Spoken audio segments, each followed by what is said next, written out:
Good morning po sa bawat isa sa atin. Kaya po ako na dito ngayon ay gagawa po ako ng isang content para po doon sa katanungan. Kasi madami po nagtatanong sa akin, kaya lang ay hindi ko na po ma-reply dahil pare-pareho po ay ang hirap din mag-reply. Mag-isa lang po ako nagre-reply, so gumawa na lang po ako ng content. So bali, may mga nagtatanong po sa akin, ano daw po ang space, ang kalaki o kaluang yung space ng aking ginawa na ito. So bali, ang ginawa ko po dito ay ang ginamit ko pong ito ay yung isya ko na din pong inilagay dito ay yung 10mm. Pag nagputol po tayo ng maraming ganito, kuha lang tayo ng isa, siya po natin gamitin na spacer. Pag nailagay natin dito, halimbawa yan, tapos sorry di halimbawa nagtayo tayo ng isa diyan, yan.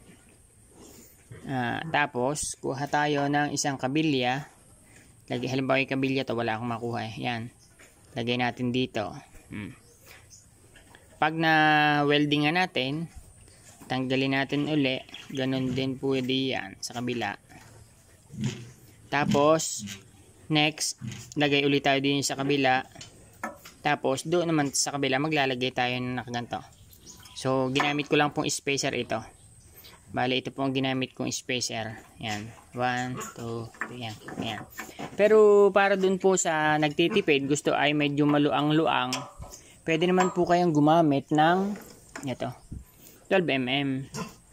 Yan, pagka po 12mm, ganito po ang kakalabasan ng sukat. Ito oh. Yan. At okay naman po. At okay pa naman.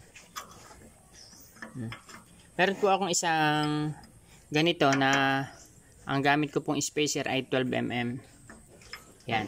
Kaya lang, ang disadvantage po pagka 12mm, medyo magkakalayo, kumbaga, pagka sinakyan po ng inahin, possible na maliko. Kasi syempre, instead na ang paa ng inahin ay yayapak dito sa dalawang ito o sa tatlong ito, dahil medyo malalaki ang space, mapapayapak lang sa dalawa na ito. So may posibilidad po na mabilis maliko pagka malalaki ang pagitan. Ang kaibahan lang na yon ay talagang lusot na lusot ang dumi doon. Pero dito po sa ating ito na 10mm ang ginamit natin na spacer, ay okay naman po. Wala naman nagiging problema sa inahin, wala nagiging problema sa mga biik, hindi nahuhulog ang paa ng biik. Talagang ano po, ideal po para sa ganito ay ito pong 10mm. Yan. Yung po sinasabi ko po na 12mm ay para lamang po doon sa gustong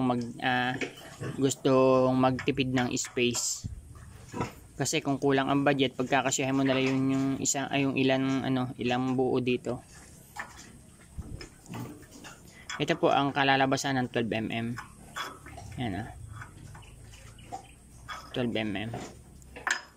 So bali uulitin ko lamang po, ang haba po nitong itong mga kabilya na ito. Ito, buhat dito hanggang dito ay 50 cm lamang. Yan. Kasi buhat dito, ang luang nitong ating ito, Bartolina natin hanggang din ay 60 or dalawang ruler. Yan, 2 feet. Kaya ngayon ay may space pa tayong ganito. Yan, tsaka ito. Kaya 50 ang ating ginamit dito. Kasi yun lang naman po ang mahalaga dito, yung gitna. Kasi diyan po dudumi ang baboy, diyan iihi ang baboy. So kapag ka po ang gitna ay nalagyan natin ng ganitong bakal, safe na po tayo kasi diyan na po iihi at dudumi ang baboy. So ganun po. So yun lang po, sana sa pamagitan po ng video na ito ay meron po kayo nakuha na idea sa paggagawa po ng mura na farrowing pen. Yan. Naulit ko po. 50 cm, ang haba ay 120 cm. Siyempre meron po yan sa gitna, nasa ilalim na isa pa pong angle bar. Kung kayo po ay nag-iisip na baka isipin nyo na magkakakalawang ang sa gitna kasi angle bar. Opo, magkakakalawang nga po yan. Pero kayo po ay ay maintenance nyo na lamang po. Kung gusto nyo naman, tubo ang gamitin nyo or di kaya ay solid po ang gamitin nyo. Medyo mas mahal nga laang pag ganitong solid. So yun lamang po. Sana sa pamamagitan po ng video na ito ay meron po kayong natutunan. Maraming salamat po. Happy farming everyone.